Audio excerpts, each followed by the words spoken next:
বিএনপির কেন্দ্রীয় vice chairman সাবেক মন্ত্রী বীর মুক্তিযোদ্ধা আব্দুল্লাহ আল নোমানা নেই। মঙ্গলবার ভোর ৬টার দিকে রাজধানীর একটি হাসপাতালে ইন্তেকাল করেছেন তিনি।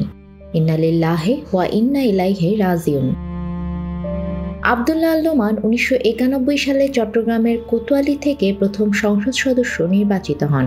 ১৯৯১ সালের নির্বাচনে বিজয়ী হওয়ার পর মৎস্য ও প্রাণী সম্পদ মন্ত্রণালয় এবং ২০০১ সালের নির্বাচনে বিজয়ী হওয়ার পর খাদ্য মন্ত্রণালয়ের মন্ত্রী হিসেবে কর্মরত ছিলেন।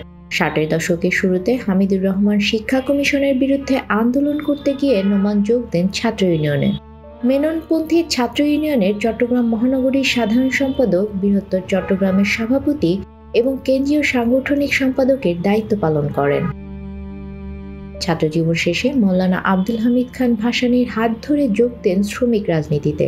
পূর্ব বাংলা শ্রমিক ফেডারেশনের সহসভাপতি ছিলেন তিনি। ভাসানীপন্থী ন্যাপের রাজনীতির সঙ্গেও জড়িত হন। ১৯৭০ সালে তাকে ন্যাপের কেন্দ্রীয় সাংগঠনিক সম্পাদক করা হয়। ১৯৭১ সালে মুক্তিযুদ্ধে যোগ দেন। যুদ্ধ শেষে আবারও ন্যাপের রাজনীতিতে সক্রিয় থাকেন। জিয়াউর রহমান বিএনপি গঠনের পর ১৯৮১ সালে যোগ দেন দলটিতে। চট্টগ্রামের রাউজান ও কোতোয়ালি আসন থেকে একাধিকবার সংসদ সদস্য নির্বাচিত হয়েছেন। বিএনপি সরকারের মন্ত্রিসভায় খাদ্য, মৎস্য ও প্রাণী সম্পদ, যুব ও ক্রীড়া মন্ত্রণালয়ে একাধিকবার দায়িত্ব পালন করেছেন। নিউজ ডেস্ক, আমাদের সময়।